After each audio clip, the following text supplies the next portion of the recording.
एक रेस्टोरेंट में एक लड़का और एक लड़की कॉफी पी रहे होते हैं। उन्हें देखकर ऐसा लगता है जैसे दोनों एक बहुत ही हेल्दी और प्यारे रिश्ते में हैं, जैसे वे एक दूसरे के साथ बहुत खुश हों।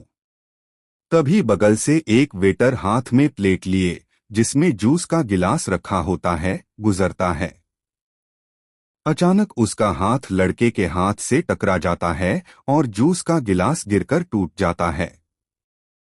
उसी पल वह लड़का झटके से नींद से जाग जाता है। उसका नाम जेम्स फर्नांडीज होता है। सपने से उठते ही वह बेचैनी से कहता है कि यह सपना हर बार क्यों टूट जाता है और क्यों उसे रोज वही सपना दिखाई देता है। इसके बाद वह अपने ऑफिस जाता है और वहां अपने दोस्तों को अपने सपने के बारे में बताता है। उसके दोस्त उसे समझाते हैं कि हो सकता है 10 महीने पहले हुए उसके ब्रेकअप की वजह से वह पैनिक और स्ट्रेस में है और इसी कारण उसे ऐसे सपने आ रहे हैं। वे उससे कहते हैं कि अगर सच में उसे बहुत ज्यादा स्ट्रेस है तो उसे किसी साइकाइट्रिस्ट को दिखाना चाहिए। दूसरी तरफ एक लड़की है जिसका नाम जयश्री है। वह अपने करियर को लेकर कंफ्यूज है और जिंदगी से फ्रस्ट्रेटेड भी। उसे भी रोज वही सपना आता है जो जेम्स को आता है। जयश्री अपनी दोस्त से कहती है कि वह रोज सपने में एक लड़के को देखती है और वहां सब कुछ बहुत अच्छा और बहुत प्यार भरा होता है। वह पूछती है कि क्या ऐसा हो सकता है कि जो लड़का उसे सपने में दिखाई देता है वह असल जिंदगी में भी उसे मिल जाए। उसकी दोस्त उसे समझाती है कि हो सकता है वह स्ट्रेस की वजह से ऐसे सपने देख रही हो। वह कहती है कि उसकी मां ने दूसरी शादी कर ली थी, इसलिए उसे माता पिता का पूरा प्यार नहीं मिला और शायद वही प्यार जिसकी उसे कमी महसूस होती है वह अपने सपनों में एक लड़के के रूप में देख रही है। यह सुनकर जयश्री कहती है कि शायद वह ठीक कह रही है।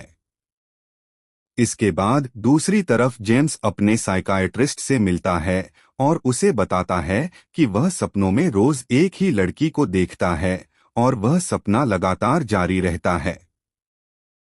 डॉक्टर जेम्स की बातें ध्यान से सुनती हैं और उससे कहती हैं कि वह अपने डेली रूटीन में बदलाव लाए, रोज के कामों से थोड़ा ब्रेक ले और कहीं ट्रिप पर जाए, दोस्तों के साथ समय बिताएं। उन्हें उम्मीद होती है कि ऐसा करने से वह बेहतर महसूस करेगा। जेम्स डॉक्टर से पूछता है कि क्या उसके सपनों में आने वाली लड़की असल जिंदगी में भी हो सकती है।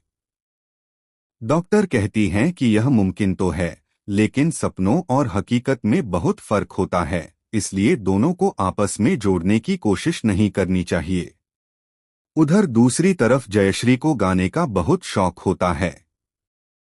वह अपनी दोस्त से कहती है कि उससे रोज की वही नौकरी और रूटीन जिंदगी अब निभाई नहीं जा रही, उसका असली पैशन म्यूजिक और सिंगिंग ही है। इस पर उसकी दोस्त उसे समझाती है कि पास ही रिवर साइड पर बोनफायर के साथ दोस्तों की एक छोटी सी ट्रिप और पार्टी रखी गई है, जहां बहुत मस्ती होगी। वह कहती है कि जयश्री भी वहां चले और वहीं जाकर सोच समझकर तय करे कि वह जिंदगी में सच में क्या चाहती है। जयश्री इस बात के लिए मान जाती है। उसी जगह जेम्स भी अपने दोस्तों के साथ पार्टी डाउन नाम के एक रिजॉर्ट में जाता है। वहीं वह पहली बार जयश्री और उसकी दोस्त को स्कूटी पर देखता है। जयश्री भी उसे देखकर चौंक जाती है। जेम्स तुरंत उसके पीछे दौड़ता है, लेकिन जयश्री कुछ कह नहीं पाती और न ही स्कूटी रुकवाती है। कुछ ही पलों में वह उसकी आंखों से ओझल हो जाती है। जेम्स अपने दोस्तों से कहता है कि उसने पहले ही कहा था कि वह लड़की असल जिंदगी में भी होगी और अब वह उसे ढूंढकर ही रहेगा। इसके बाद जेम्स रिवर साइड बैठकर अपने मन के ख्याल कागज पर लिखता है और उन्हें अपने इंस्टाग्राम अकाउंट पर अपलोड कर देता है। तभी वहां एक लड़की आती है जिसका नाम मेघा होता है। वह जेम्स से कहती है कि वह उसे इंस्टाग्राम पर फॉलो करती है और उसके लिखे हुए थॉट्स उसे बहुत पसंद हैं। इसके बाद मेघा और जेम्स के बीच काफी बातें होती हैं। जेम्स उसे अपने सपनों के बारे में बताता है और कहता है कि आज ही उसने उसी लड़की को यहाँ असल जिंदगी में देखा है। फिर जेम्स अपने दोस्तों से कहता है कि आसपास के रिजॉर्ट्स में पता करते हैं। वह कई रिजॉर्ट्स में जाकर तलाश करता है और आखिर में बोनफायर साइड वाले एरिया तक पहुंचता है, लेकिन वहां भी उसे जयश्री नहीं मिलती। उसके दोस्त उसे समझाते हैं कि अब बहुत हो गया, सपनों को हकीकत से जोड़ना बंद कर दे। जेम्स मन ही मन सोचता है कि अब उस लड़की को ढूंढ पाना बहुत मुश्किल है। इसके बाद वह वापस अपने काम पर लौट जाता है और दोबारा पूरे मन से अपने काम में लग जाता है। वह यूनिक और क्रिएटिव चीजों की एक एग्जीबिशन लगाता है और उसका प्रचार करने के लिए इंस्टाग्राम पर एक रील बनाकर पोस्ट करता है। उसी रील को जयश्री की दोस्त राधिका अपने कमरे की सजावट के लिए लैंप्स देखते समय देख लेती है। उसमें वह जेम्स को एड में देखकर पहचान लेती है। वह तुरंत जयश्री के पास जाती है और बताती है कि यही वही लड़का है जो उसके सपनों में आता था। जयश्री भी उसे देखकर कहती है कि हाँ, यही वही है, लेकिन यह एग्जीबिशन तो मुंबई में हो रही है। वह बहुत एक्साइटमेंट के साथ कहती है कि उन्हें वहां चलना चाहिए। राधिका भी इसके लिए मान जाती है। जैसे ही राधिका और जयश्री एग्जीबिशन में पहुंचती हैं, वे दोनों ऑफिस की तरफ जाती हैं। वहां जयश्री देखती है कि जेम्स मेघा की कमर में हाथ डाले खड़ा है। यह देखकर जयश्री को बहुत बुरा लगता है और वह बिना कुछ कहे वहां से चली जाती है। उसी पल जेम्स की नजर उस पर पड़ जाती है। उसे उसकी बस एक झलक ही दिखती है।